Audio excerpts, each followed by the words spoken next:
call of the Hogs can be heard all the way to San Francisco. You're listening to Pod at the Palace with Curtis Wilkerson on Inside Arkansas. Good morning, everybody. Happy Wednesday, and welcome back to the Pod at the Palace. I'm your host, Curtis Wilkerson with Inside Arkansas. Folks, it all counts from here. It gets real now. The next time we see the Razorbacks in action, the results all matter. And Southern is your sacrificial lamb in the regular season opener, followed by a trip to Michigan State next weekend, which, by the way, I'm recording here later in the evening on Tuesday. I've been keeping an eye on UConn and Michigan State, that exhibition. It's never, ever, ever, ever going to be easy to go up to East Lansing and beat Michigan State in their own building under any circumstances. That's never the case. But they're beatable. They're gettable. This is one of the Hogs to go take care of business in, and man, that would send a statement that you just can't replicate no matter how well you play in these exhibitions. But I tell you what, I don't know. Well, let me ask you, do you guys feel better now than you did, say, Friday morning when you woke up about this basketball team? I do. This preseason has been a massive success. It's checked a lot of boxes. To me, this team looks like it's ready for action.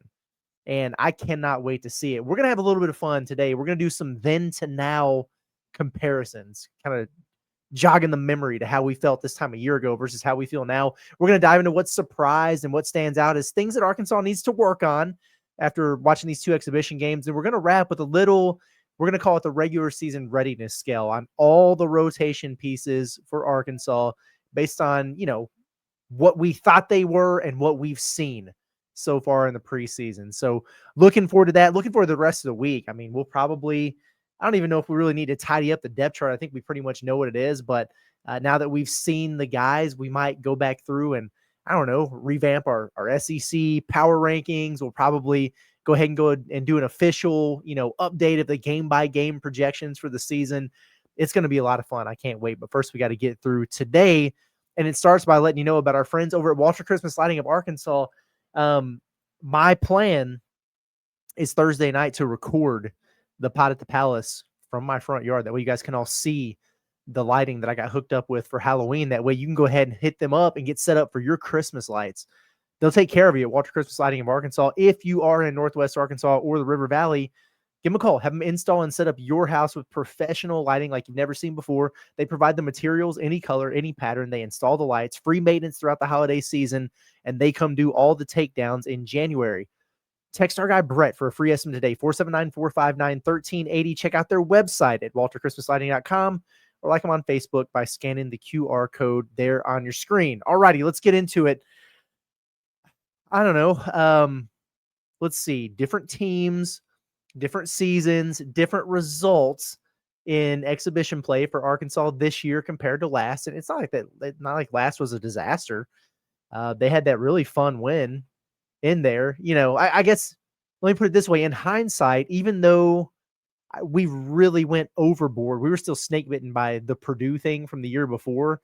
So I think we really pushed the grain of salt thing with these exhibitions. There were several red flags that I think should have and maybe could have helped us predict a slow start. Even when you had all that fun, baked in with the win against Kansas and all that. I know that's hindsight, but if you really think about it, the writing was kind of on the wall for how some of these things were going to go down. The injuries, that was a big deal. Jonas wasn't playing. Nelly just got the cast off of his wrist. He didn't look too good. Duke Thero wasn't even healthy at the time that they were playing these exhibitions. He was kind of limited in his minutes, and they were out of shape because of it. Like the conditioning wasn't there. I remember that really showing at TCU in the second half. And by the fourth quarter, they played a 4-quarter exhibition. They had nothing left. You talk about cement blocks tied to their legs. They couldn't move out there. Sucking wind, sweating all over the place. It was crazy. Poor perimeter shooting. If you remember those two exhibitions, 13 of 48 from three over those two games, they didn't handle adversity well. If you remember, they had a double-digit lead in that TCU game, and then the game pressure started to mount on them a little bit. TCU started to make a run. They got some momentum, and Arkansas kind of capsized. They were tired, very poor execution on some things down the stretch, and they wound up losing that game. And, well, that was something that plagued them for a while once they got into the season. they had that classic look that so many teams do in their exhibitions of really good one game, and then you get exposed a little bit the next. And, they struggled through non-con. You remember the Baylor game, the Illinois game on Thanksgiving, how brutal that Miami game was until the very end. They wound up sneaking out of there with a win, and they had a hard time putting mid-majors away. They let teams like Lipscomb and Troy and Pacific and Little Rock all play with them. Arkansas was never at risk of losing those games, but they really weren't that impressive in them. And we just kind of had to look at it and go, well, Cal warned us. He told us it's going to take a while. And yeah, they're a little beat up right now, so the rotation is short. It'll get better, we hope, we think, but the tenor is entirely different this year. And hopefully those different early returns are going to yield some different results, because Arkansas has been massively impressive in their 2 exhibition games here. And folks have noticed. I mean, it's not just us. I mean, national folks are like, whoa, okay, this team looks for real. I mean, 94.5 points per game. That's a beautiful thing. Arkansas averaged 74 points in their 2 exhibition games last year, for what it's worth. So over 20 points ahead of that pace. I know you're not playing the same teams, but still, the efficiency has been impressive. 45% from the field in those 2 exhibitions last year, up to 54% in the 2 this year. 14 of 37 from 3. So less volume, more makes, a higher percentage for Arkansas, at least in their 2 preseason games here. 37.8% from 3. Arkansas has been shooting 1.25 points per possession against Memphis, when you basically didn't even play it for the first 10 to 12 minutes there. That's really good. And I mean, knock on wood, they are healthy for now, and they're deeper. They're in way better shape and conditioning. It was crazy because Arkansas played 8 in this game against Memphis. Penny Hardaway was rotating 11 guys, and you absolutely wore them down, by midway through the second half. And they completely flipped that game on its head. And part of that was you got hit with some early adversity. Good. You were a little bit shook on the road. You get down by 15 points, and they showed some grit and some resolve. And they literally 40-balled Memphis for the last 28 minutes of the game. Great. If you believe in the eye test and those sorts of things, then you believe in the Hog. But I think it's for the right reasons, because they have looked the part without playing over their heads. It's not like they shot ridiculous. It's not like, they beat up on Cincinnati, but they hit 15 threes. No, it's nothing unsustainable. In fact, they left some things on the board. If you think about our report cards, Arkansas probably played like an A- and then a B game, and they just destroyed 2 projected tournament teams. And you've got a couple guys, maybe a few guys that haven't quite played up to their capabilities yet. I don't think anybody's been dog water out there by any means, but there are certainly some guys who we have some really high expectations for that have been just kind of okay so far. And the beauty of it is you're able to win these games like this and get some really, really good film of things that you can work on and areas that you can improve, and coaching points and teaching points. So it went really well. You win 2 exhibitions by an average of 26 points against 2 solid teams, and to still have those teachable moments without having to try and panic fix things. Because there are teams who came into this year with high expectations that, take exhibitions with a grain of salt or whatever, but they've stunk it up. They've had some flaws get exposed, and they're going, oh, shoot, how are we going to figure this out? We got to do something different here before we get into the regular season. Arkansas is not in that position. It's good. I think the best way I could describe it is, Arkansas, last year to now, they went from, we have a lot to work on to be where we need to be, to this year, you're exactly where you need to be, probably ahead, really. But you have a lot to work on to reach your full potential, and that full potential is cutting down the nets. They've got the goods to be able to do this. You can't tell me that anyone who's watched this Arkansas team so far, and I get it, the games haven't counted yet, but everybody in the country has been playing. And if you made a list of the teams who have looked the part, looked the most impressive, looked like contenders, look like they have that moxie and that makeup, Arkansas has to be on that short list right now. Now you got to go do it. You know what I'm saying? That's great. That's where you want to be and everything. It doesn't mean a damn thing just yet, but again, that's the company you want to keep. at this stage of the season. So I like it. Sign me up. Like, this is a good problem to have. Sign me up for looking better than advertised, as opposed to, yeah, they're really talented, but they're shaky. Like, it's going to take them time. They're going to have to gel. Oh, they're going to be playing their best basketball in February. Well, yeah, everybody's hoping to do that. You just don't want to suck up until that point, right? So hopefully, fingers crossed, knock on wood, do a rain dance, get out your voodoo doll, whatever you got to do to let's see if we can avoid some of these crazy regular season hiccups. They're not going to go undefeated. They're going to have some ups and downs. It's going to be a roller coaster just like every year, but man, a little bit more consistency, a more solid regular season, a better tournament seed. All those things are on the table. And so is a very special season. I'm looking forward to it. Today's episode of the Pot the Palace is presented by the Eye Center of Northwest Arkansas. Your vision is essential to your quality of life, and professional eye care is a must for you and your family. Guys, make sure to utilize your FSA benefits before the end of the year if you haven't done so already. The Eye Center of Northwest Arkansas has availability for eye exams with their new provider, Dr. Rebecca Brown, right now, as well as their other providers available to fit into your schedule. They also do Botox, filler, and IPL with their aesthetics provider, Olivia Risch. She's been a registered nurse for over 12 years. She can get you squared away before the end of 2025. You can buy a treatment in advance for your loved ones or for your own holiday present. Schedule an appointment with the Eye Center of Northwest Arkansas today, 479-442-2020. You can also check out their website at www.eyecenternwa.com for more info. Okay, so, Arkansas has, they've done a whole lot of good the past week, and we're buzzing. We're flying high. The vibes, it's not just with me or, with us at Inside Arkansas. It's anyone who covers the U of A or, anyone who tunes in to Inside Arkansas Live, any of our programming. It's crazy how drastic the difference is between talking football and talking basketball right now. It's whatever, man. Like, the programs are just in two completely different places at the moment.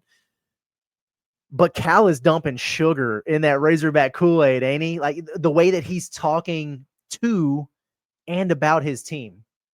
When he's talking about them to the press, or when you get the little locker room clips from Hogs Plus or whatever, I love it. I'm not surprised. He's not surprised with how this is going, but he's not overly praising them. I really love Cal's, what he sees, like, okay, you told on yourself. Like, you have shown, what you were capable of, and now you have to decide if you're willing to make the sacrifices to do what it takes to be that type of team when it counts. I love that. I love that approach. Like, you're not ducking it. You're not ducking the expectations. You're not ignoring how you've looked. You're not taking it with a grain of salt. Yeah, you see it. We've done this. Okay, it's out there now. But he's also not crowning them, because big picture, they have done nothing of relevance. So here's what I'll say, though. That's for them, right? They need that mindset. They need that approach. They need that mentality, that killer instinct. Not me. Not me. And this is not an exhibition overreaction. It's just some validation to what we've seen and understanding where Arkansas is at right now. Going into the regular season, I have seen enough to say Arkansas would be more than reasonably justified to have a trip to the Final Four as its ultimate goal this year, like getting back to that type of pinnacle. So let's act like it for a change. I'm going to. They're good. I'm going to peacock it over this basketball team, man. I am elevating my standard and expectations for this basketball team, for whatever the hell that's worth. They don't care. I do, though, because I'm excited about them. I think they're going to be really good, man. And, it seems like they have also elevated their standard and their expectation for themselves with the way that they carry themselves out there on the floor. It's something I've been most impressed with. I love the passion from some of these guys. They're tough. They're gritty. They talk their talk. They're confident.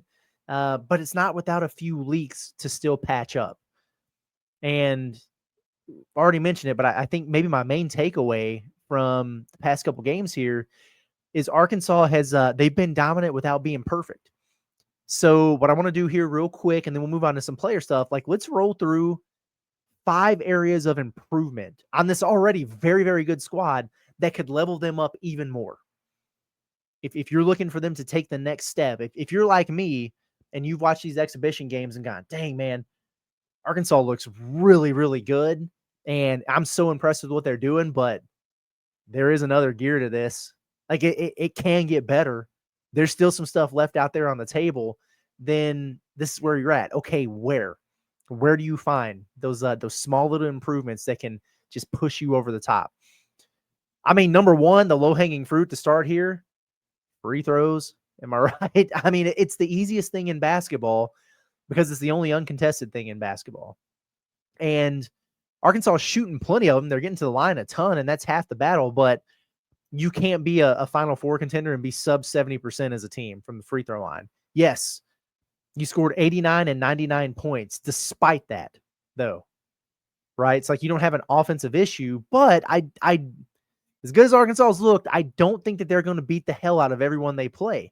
And you got to get the freebies in big games or on the road, or really when you have the opportunity there. Got to get more efficient from the free throw line. Duh.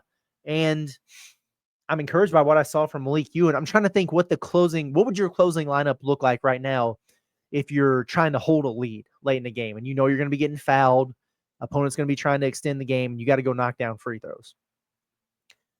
I think the only forward I would have out there would be Meleek Thomas. I mean, he was 7 of 7 the other night. It was good to see. Nick Pringle, not a great free throw shooter. Trevin, it's weird because he's such a good 3-point shooter, but has not been a good free throw shooter. I think I trust DJ Wagner up there. I trust Darius Acuff. He's 5 of 6 the other night. Meleek Thomas, I think is going to be nails at the free throw line, although he was missing them against Memphis. Carter, how do you feel about that? I probably feel really good about it. And it's interesting because I would have thought Billy Richmond would have been in that group. Was he like 3 of 6 from the line the other day? But he was actually a really good free throw shooter for Arkansas last year. I think they're going to be fine. This doesn't strike me as a team that's going to shoot like 80% or something from the line, but I think that they're probably going to be. In fact, let me look real quick and see what Arkansas was from the stripe last year, because I want to qualify this appropriately, because they struggled for a little while. And I feel like by the end of the year, they kind of bounced out and wound up being pretty solid there. So last season, Arkansas shot, drum roll please, 73% from the free throw line. I don't think that's crazy. Do you? 73.9% actually from the stripe. And I'm looking at some of the guys there. So yeah, like you had Boogie at 83%, Nelly at 86%. Those guys are gone. But DJ was an 81% free throw shooter. And Carter Knox was an 80% free throw shooter. Billy Richmond, 73%. He was fine. So those three guys being back, I think you know what you're going to get there for the most part. It's not like they're going to regress a ton. Those are all solid free throw shooters. And then I think both of your freshmen are going to be just fine there. And Meleek Thomas historically hasn't been great from that standpoint, but at the same time, 7 of 7, he looked pretty good. And he's also, we know that he's developed that jump shot he was 65.3%, which no, that's not great, but for a center, I think that's something you can live with. So there you have. I think that's a big one for him, the free throw line. Now, number 2, I would like to see him have a little bit more 3-point volume. And we talked about it a minute ago. They're shooting fine from 3, like almost 38% in 2 exhibitions. That's good. I could live, like, if you want to give me that 8 of 20 like they had against Cincinnati every night, fine. I'm good with that. The 6 of 17 from Memphis is fine percentage-wise. I also think Arkansas absolutely made the right call not settling for 3s against Memphis. Like, you attack pressure, and they did. I just wish it would have led to a few more driving kicks and rhythm looks. And I think something tells me that when DJ is taking his normal amount of shots, Carter's taking his normal amount of shots, you'll see that go up a little bit. Because for me, I would just like to see him get from the, 17 to 20 range to like the 21 to 24 attempts per game range. Like, nothing crazy with this team, but give me the 8 for 22s, the 9 for 24s. And that gets you just from a volume standpoint from, middle to upper of the pack, as opposed to being lower where they have been. And I think they have the shooters for it. Like, Meleek Thomas should have a lot of volume. Acuff, Carter, TB, DJ, those are all guys who could attempt multiple 3s per game without batting an eye. Sealy when he plays, and then, and then Ewan and Billy every now and again will take some of them. So it's got to be a part of your game. It has to be a threat. And you're going to play some of those teams like Louisville. What they make 14 threes in the first half against Bucknell in that exhibition or something. That's just impossible to overcome if you're not at least getting a little bit of volume there. So just taking a few more throughout the course of the game, and I think they're in a good spot. Again, some of it's nitpicky, but that's because Arkansas has looked really good. Number 3 for me, on-ball defense. I thought it was stellar against Cincinnati. Like the Bearcats could not get in the paint on Arkansas, and they just had to chuck it from 3. Arkansas really struggled, I thought, in the first half against Memphis, keeping guys in front of them. Doug McDaniel gave him problems, and it was multiple guys there. Curtis Givens gave him problems. So there's that, but then they really returned to form after halftime, didn't they?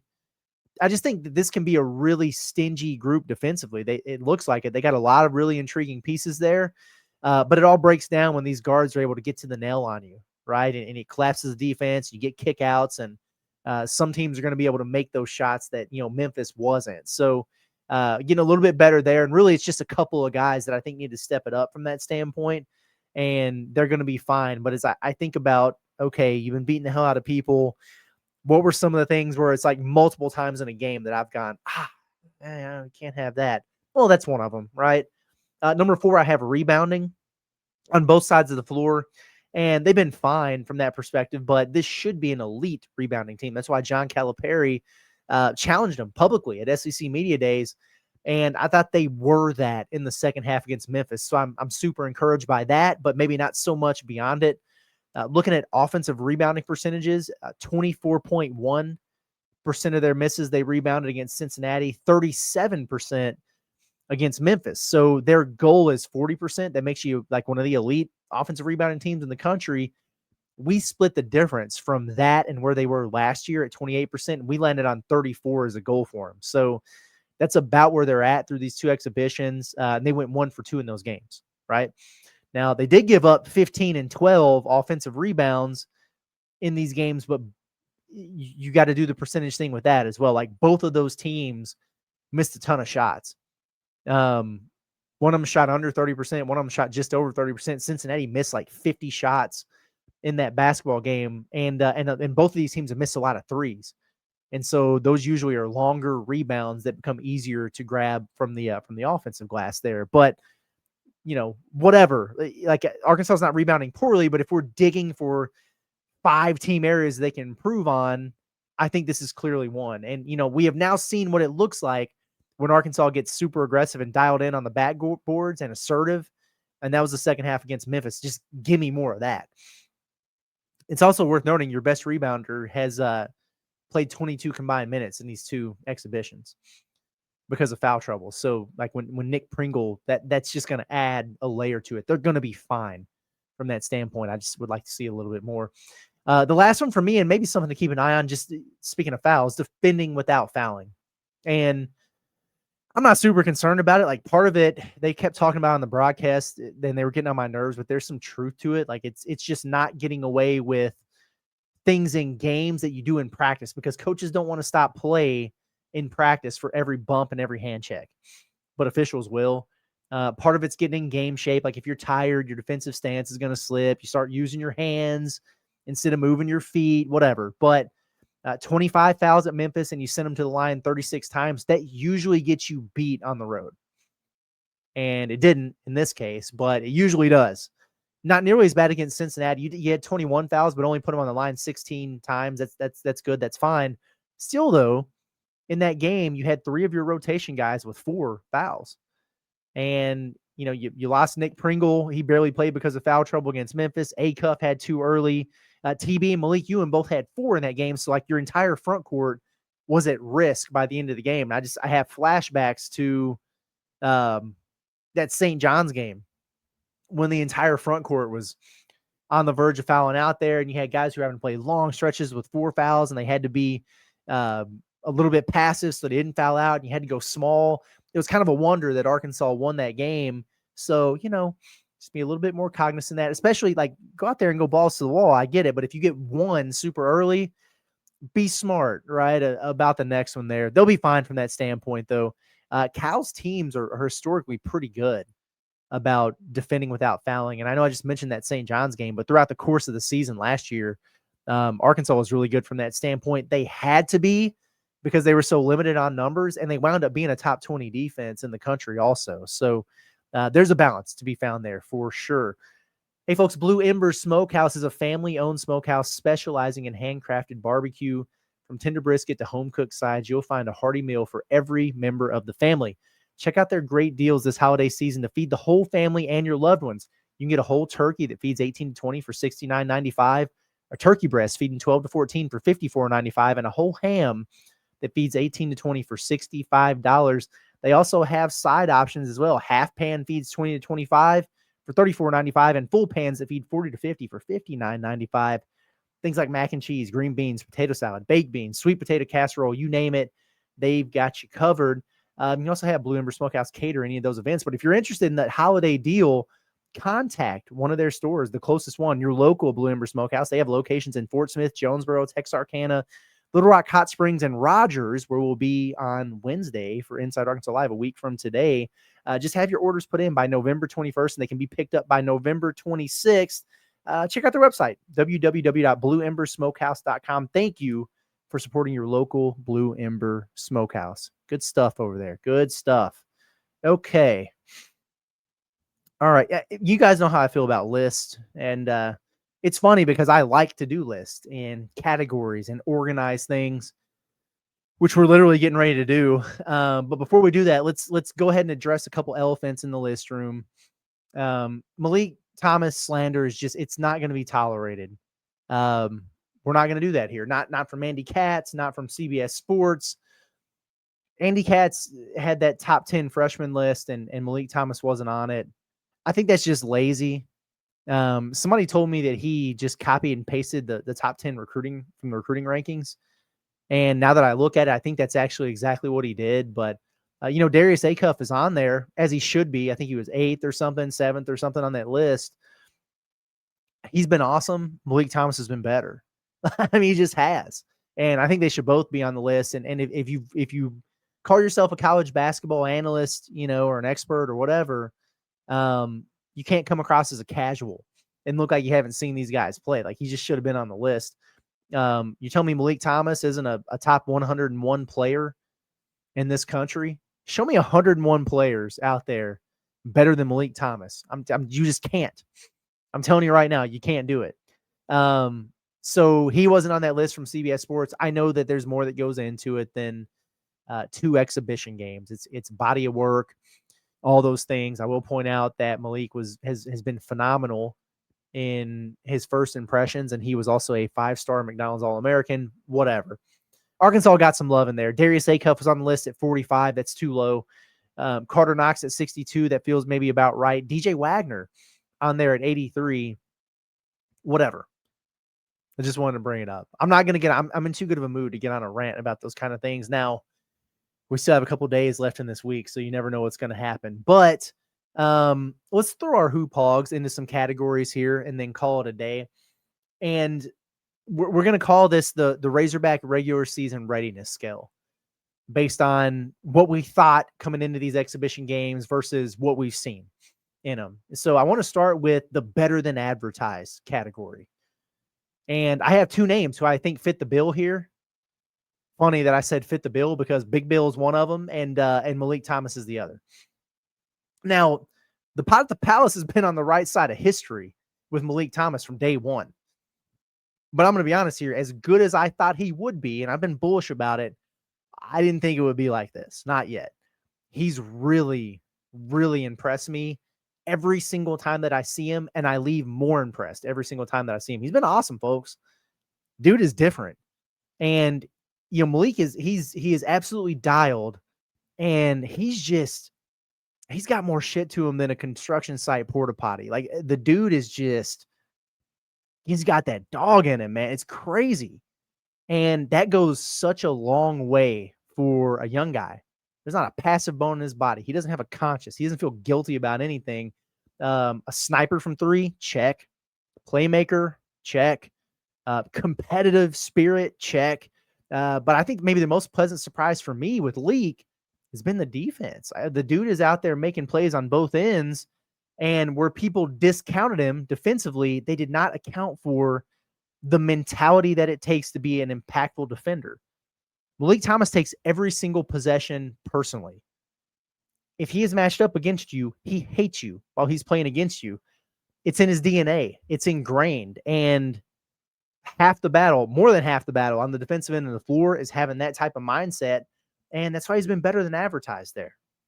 Loving what we're seeing from Leak. And then as for Billy, in many ways, he picked up right where he left off. Just an explosive downhill slasher, a relentless defender who will guard a point guard 94 feet and then jump over the backboard and block a shot at the rim, which we saw. But let's be honest here. I will. Even the things I was hearing behind the scenes, and even when John Calipari and others were saying it, weren't we all just kind of in believe it when we see it mode with Billy and his three-point shot? Well, now we've seen it twice. And just because of that, I'm not saying that it has to happen every game or that it needs to, so much as I'm just saying, you know what? It's hard to deny the progress there. The jumper looks improved enough to me to get you to your goal, which is that defenses are going to have to consider respecting it. And that opens up everything else in his arsenal. If teams actually have to close out on him, maybe not like they do Meleek Thomas, but if you actually have to you can't close short, then yeah, he'll take some shots, but he's never going to be a super high volume guy, but he will blow by anyone who's not able to provide some cushion. He just will. And so I'm excited about it. Those are the two guys who have been better to me in different ways than maybe I anticipated going into this. So we've done better than advertised. Now let's look at as advertised, because I do think we have a couple guys who fit the mold here who have, maybe we nailed it in terms of what we thought this was going to look like. Easy one for me, Isaiah Sealy. He actually missed his shots against Cincinnati, but I could see in the 13 minutes that he was out there, he's plenty capable of being the ninth man and being in Arkansas's rotation. He was, he's good enough. He's talented enough. He brings some things to the table that you need. He's athletic enough. Just maybe a little step behind your other wings for now, who are Carter Knox and Billy Richmond, by the way. But that doesn't mean he won't factor in. Yes, some coaches' DMPs like we saw against Memphis, those are coming. Tried to warn you about that the other day. But the more he plays in some of these non-conference games, the more comfortable he gets, the more we're going to see him moving forward. He'll be a factor for this team. And I feel very comfortable with it. If somebody's out for a game or fouls out or, has an injury, whatever, turn to him. You could do a hell of a lot worse. I've got Darius Acuff on this list also. For me, at least, some of us we weren't blinded by the Mikael Brown glaze enough to write off Acuff. That was the mistake that national folks made here. You want to be excited about Mikael? Good. You should be. He's awesome. Struggled in his first exhibition against Kansas. He was really good against Bucknell. He's a great player. But the way that Darius Acuff, the number one point guard in his class, by the way, was just written off was insane to me. And if you think I'm being over dramatic here, go look at the draft boards. Go look at these player lists. Go look at impact freshmen. Go look at all this stuff. And you tell me why in a lot of these, Acuff is nowhere to be found. And his counterpart, 1A, whatever, at his position in his class is at the top of the line. And I think that's crazy. We could argue all day about who's better. We'll find out on December 3rd. Okay. But to act like he's just on a completely entirely different level from Acuff, it's just nuts to me. Darius Acuff is damn good. I believe he's one of the top two freshmen in the SEC, along with his teammate, Meleek Thomas. And I knew he was a better shooter than he gets credit for, and he's 0 for 4 the other night, but we've seen it at this point between Hot Springs and that Cincinnati game. The dude's going to make threes for Arkansas. He's going to be fine. We knew he was going to have some ups and downs on the defensive end, but he's right about where I thought he was going to be, which is damn good. One of the better freshmen that Arkansas has had in a long time. And I think it's kind of torn on this. I think I'm going to include Trevin Brazile in here. Now, I like he hasn't been the Anthony Davis type of player that Cal was kind of hyping him up for, but I think most rational minds knew that was a lofty bar to set expectation wise. Like anyone who watches though, I think can see Trevin is stronger. He's more physical. He's more assertive. He's more confident. His body language is vastly improved. And so is his skill set. He's a much more well-rounded defender. He's not settling as much. He's not a IU up, ISO, create a jumper off the bounce guy, but he's not scared to put it on the floor. Still got some quirks about him that he's got to continue to work through, but he's certainly an improved player. And that's from the guy that he was at the end of last season. So, no, is he the walking double-double with 4 blocks yet that Cal was talking about? Nah, but I wouldn't be surprised at all to look up at the end of the year and see TB averaging double figures and leading Arkansas in both rebounding and block shots. That's kind of my expectation for him going into the season. I haven't seen anything from these 2 exhibitions that makes me feel otherwise. So, yeah, I've got him in the as advertised category here. Okay, and then the final one here, and we've discussed it a lot today, but like I said, what makes this last week or so as impressive as it has been to me is that Arkansas has done all this without playing its best or over its head, and they have a few guys not playing up to their expectations just yet. And none of these guys have sucked or anything like that, but some guys have a pretty strong track record, and we know what to expect from them. And some guys have lofty expectations for a reason. They just haven't been quite there yet.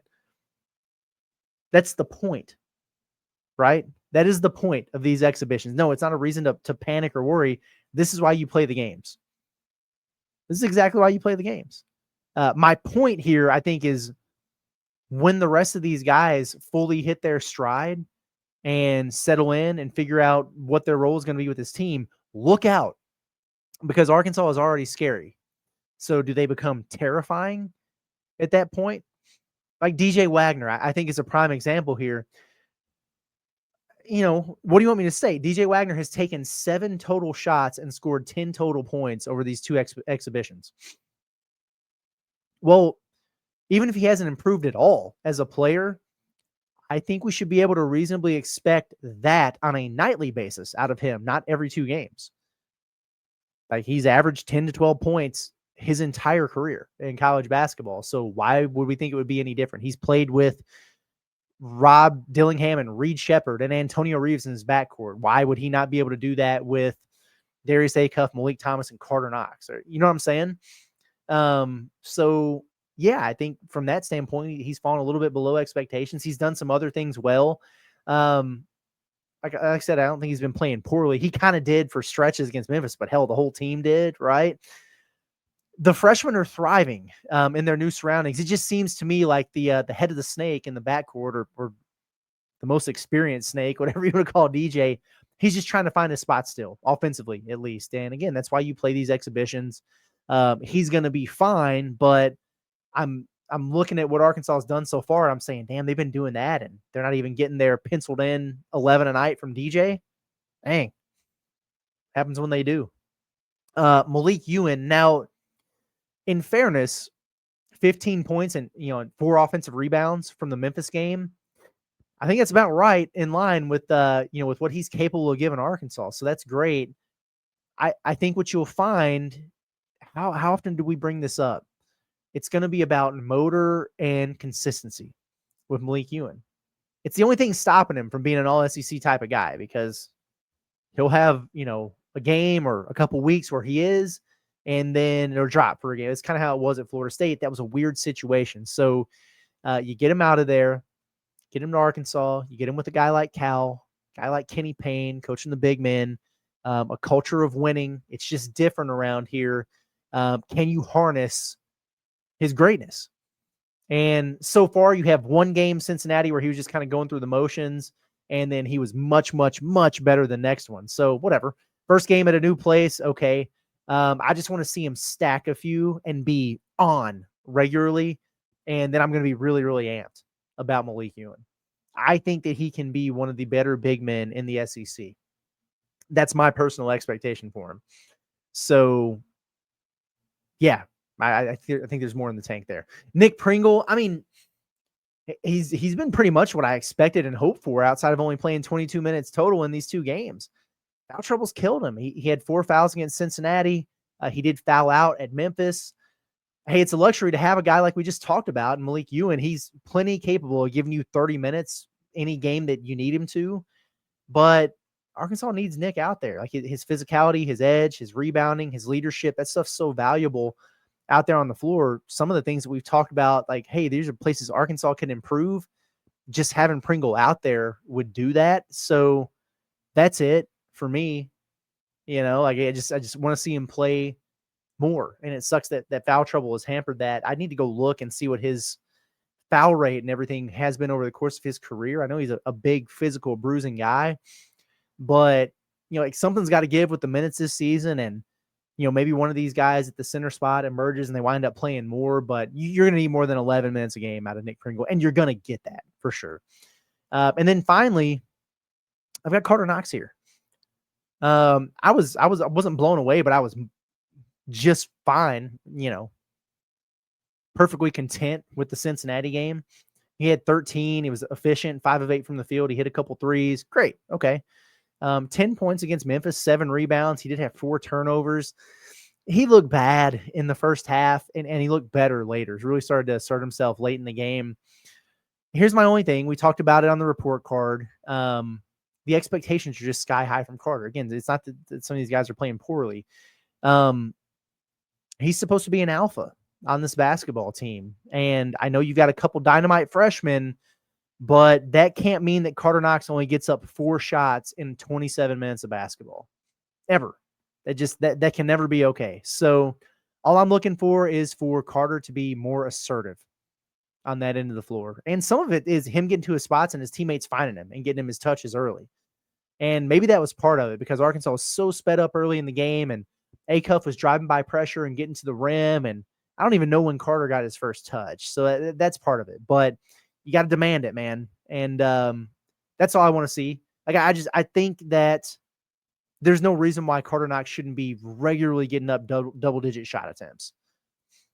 And if we're talking about ways for Arkansas to get an extra 3 or 2 in there per game, whatever, that's it between him and DJ, right? So, again, as we close here, just one more reminder, like to understand the context. And I think we've had the perfect tone as we've gone through this, but I know some people get zeroed in on certain things, and it's fine. This is not last year. Last year it was like, dang, man, Nelly's got to pick it up or this team is cooked. This dude is this dude a bust or what? Oh man, you can't take Z off the floor. You're not going to score offensively, but he's killing. He's losing you games on the other end. This is not a good problem to have. No, it's not that at all. This is, Arkansas is kicking butt while some of its best players are still settling into the season. So stay tuned, right? Like it's an entirely different conversation and one that's a hell of a lot more fun to be having. And, if they improve on just a couple of these things here, a couple of these guys settle in and get themselves going and find their spot on this team, sky's the limit for this group. And I can't wait to watch them Monday night, but gonna get out of here for now. I'm telling you, these episodes just keep getting longer and longer as the season gets closer. And that's a good thing. Shout out to the coffee club, man. Appreciate everybody for getting up and tuning in before work or on your way to work or whatever. And the numbers have been awesome. I know Razorback fans are really excited about basketball and really, really excited about the coverage that we have going on. We got some different stuff planned for you as we get into the regular season. We're going to have our SEC basketball show that's going to get ramped up here once we get rolling in the regular season. A lot going on. So make sure you subscribe to the Inside Arkansas channel, to the YouTube channel, to make sure you're tapped into everything we have going on. And find the Pod at the Palace wherever you listen to your podcast, Apple, Spotify, wherever we can be found there. And we can be found right back here tomorrow morning. It's been Curtis Wilkerson with Inside Arkansas and the Pod at the Palace. Hope everybody has a good day.